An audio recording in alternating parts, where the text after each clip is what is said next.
Right. He doesn't take money from fossil fuel companies because they're destroying the planet. No, he doesn't take money from them, but he pays them. And actually, if you go back to 2016, it was in excess of $1 million that he paid for his private jets through the 2016 campaign. This latest figure was just helping other candidates during the midterms in 2018. So he has a long history of paying fossil fuel companies to fly him around in a private jet. He loves fossil fuels. Well, the Sanders campaign came out with a statement. This expense was for transportation for the senator's 9-day, 9-state tour to support Democratic candidates up and down the ballot ahead of Election Day. Well, I can understand that because you got to be in a bunch of different places, back to back to back. We're all for private jets, but there is some hypocrisy going on here, isn't there? There is. He's taken a pledge during the 2016 campaign to be carbon neutral, and he gave a lot of criticism because I don't think Hillary signed on right away. Well, the way he's able to achieve his carbon neutrality, he takes a page from Al Gore.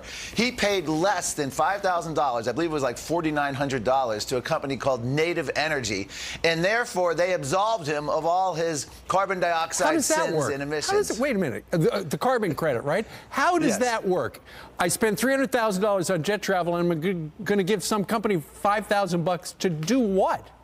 Well, they do all kinds of things. Sometimes they plant trees in Africa. They invest. I believe the company he invested in was putting in some kind of sand water filters, or investing in some technology in Africa to help Africans. And they do anything they can to support renewable energy, solar, wind. It's just a way you can greenwash your money, if you will, to another company. You get a little certificate. You can tell people you're carbon neutral, and then all your sins of emissions have been forgiven.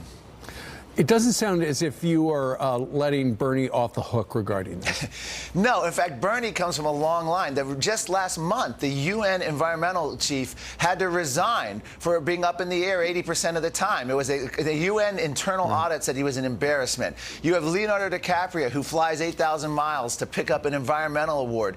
You have John Travolta, who actually is the only one who gets the hypocrisy of this issue. He said he's not the best spokesman for climate change, even though he's a big activist, because he flies jets around. He's got a whole airline hangar in his home. You have Al Gore, who lives in private jets and flies all around with the huge carbon emissions. But again, this is a sort of tone-deaf thing. Arnold Schwarzenegger, who just went to the UN summit in Poland and called President Trump crazy for not believing in climate change, he commuted daily to the governor's mansion when he was governor, at the same time touting his global warming bill. There's a total disconnect between what they claim to be doing and what the reality is. They want everyone else to give up fossil fuels. They themselves are unwilling to make an ounce of change in their lives. I wonder if they're watching us right now on their private jets.